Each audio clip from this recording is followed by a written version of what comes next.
never tell because our house was close to be burned down. Our house is down there. Here's the fire. Here's the water tanks and the stuff you usually walk to. I just saw a super tanker fly in, so hopefully they're starting to bomb it. I was sitting in a conference for work. We're in these 2 full days of conferences, and during a break, I got a text from Jack with a picture of a fire, and he was like, "This is, a little close for comfort. It's in our neighborhood, basically butting up to our neighborhood," and my heart just starts going.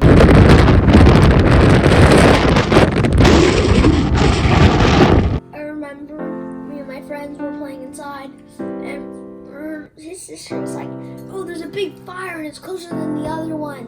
And so we don't go outside. Then we go outside to go, check on the fire, just to see it. And then the smoke is almost above our house. The street is orange like fire, pretty much. It isn't on fire, but the smoke is covering the sun, so the sun is reflecting on the smoke and making it orange.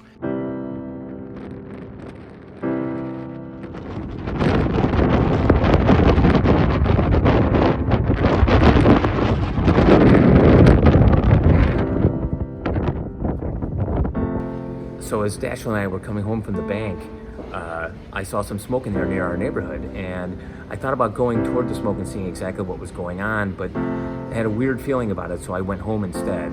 I dropped Dashiell off because there were kids playing in the street, so he ran with them, and I drove up to a hill near our house and tried to take a better look. And sure enough, there was a fire, and it was a big one.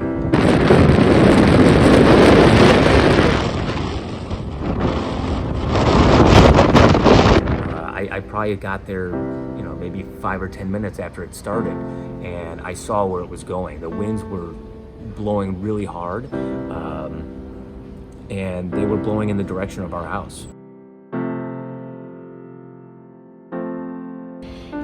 Luckily he had the kids removed from the house. He had we have an au pair living with us, and she took the kids to the mall for ice cream. I called our au pair and said, just as a precaution, let's get the kids out of there. Take them to the mall, get them ice cream, just get them out, and I'm sure we can come back later. Then as the day progressed, I wasn't able to get a hold of Jack. And that was just very unnerving because I didn't know what was going on. And I knew he had stayed behind to kind of help try to put out some of the little hot spots, the little fires that were encroaching on the neighborhood. And so I was terrified that, oh my God, he's out there thinking he's an amateur firefighter. This is not good. I can't get a hold of him. So I tried not to panic.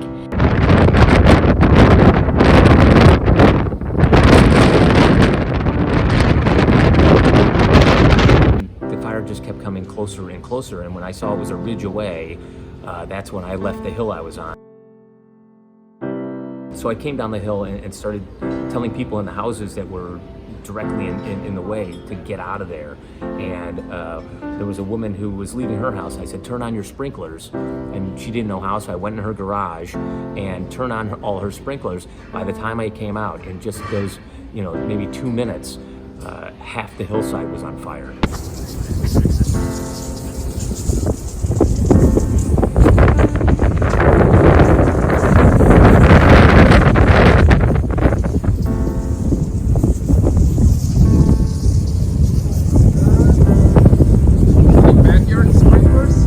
I turned them all on. I just manual ran it.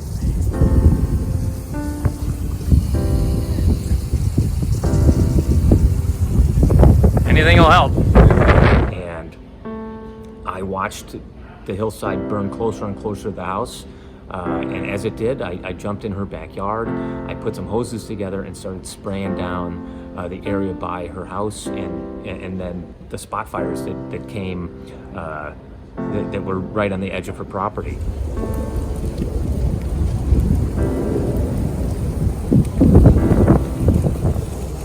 In the middle of this, USAA, our insurance company, calls me. They call me, which is insane because I didn't even think to call them. they called me, asked me if I was okay, if I needed anything. I said, oh my God, can you pay for a hotel? Because we've been evacuated. And they said, yes, how many days do you need? And they gave us 2 rooms because I've got a family of 6 and a dog. They paid for the dog to stay here. But you know, I just had that pit in my stomach, just like very unsettling.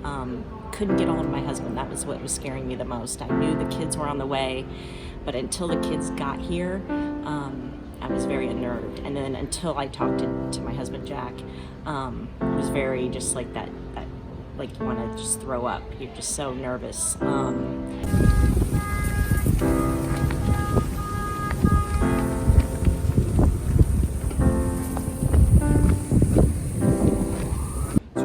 Neighborhood, and if there was a fire near somebody's house, I would jump over their fence and grab their hoses and put it out.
fire that I'm talking about was all to the west of our house, and the Santa Anas blow from east to west. So once it was blowing further west, I felt our neighborhood was safe, so I went home. When I finally talked to Jack and heard that things, were safe, that was a huge relief. But, it was just such a scary afternoon for like 3 or 4 hours and just not knowing what was going on. I saw smoke to the east, and so I climbed a ridge at the end of our cul-de-sac and saw there was more fire coming toward us.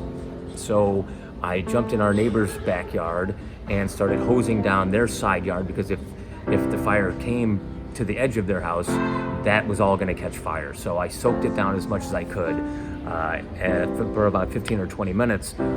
Then I climbed the ridge again to see where the fire was, and there were fire trucks there fighting the fire, making sure it didn't jump over to our side of the street.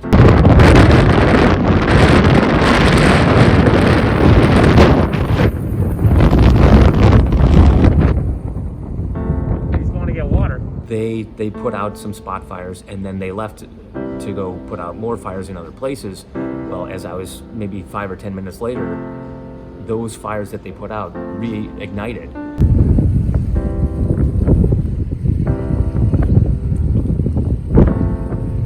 So I grabbed my car, I went up to their street, and I jumped another fence, put some other hoses together, and started putting out fires that were near people's homes.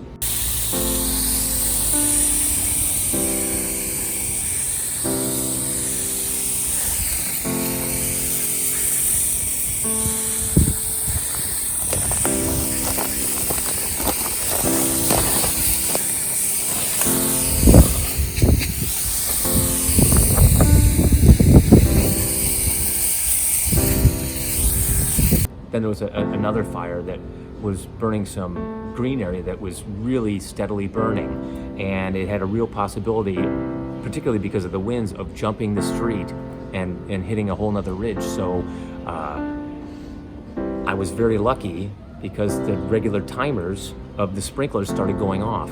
And so I used the sprinkler heads and just forced them to spray toward the fires. And we started so I started putting out the edge of this fire. I was joined by a couple other people. One of the sprinkler heads broke, and he happened to have a bucket. So I told him to, grab a bucket and bring the water, and we'd splash it and try to put out the perimeter of this fire. But then the sprinklers went off because they're only on timer for 3 or 4 minutes. So I went home and got a shovel and started, digging and throwing dirt on the edge of the fire, which would put out the perimeter of the fire. And then somebody figured out how to put the sprinklers back on, and I started using those to direct it at the edge of this fire. And a sprinkler head broke, and so I was able to use that and like a hose and direct it toward, the bigger areas of this fire. Then, when we had it about 90% contained, another fire truck came and they said they'll get their hoses on it, and sure enough, they were able to put out the fire. It was a crazy day, and one I'll never forget. Knowing that my family was safe made it okay for me to stay, and watching the super tankers drop, water on these fires, watching these helicopters come over and drop on their fires, it was an amazing thing. I'm glad that he's here. This morning he came with the dog. So we have the dog, the kids, my husband. We're going to live here in the hotel for a few days and hopefully go home and put this behind us. But it was an afternoon to remember, and I think the kids will remember it for a very long time. I'm so appreciative of the LA Fire Department and how quickly they were on this fire, and how it's amazing that I think it's amazing that more houses didn't burn.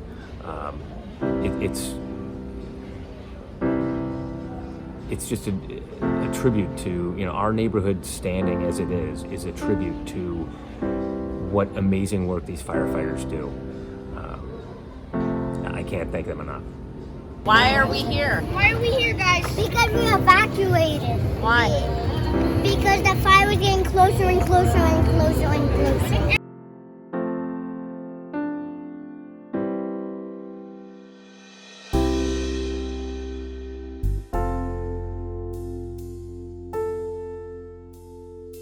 If you want to help those affected by the fire, you should donate to the Red Cross.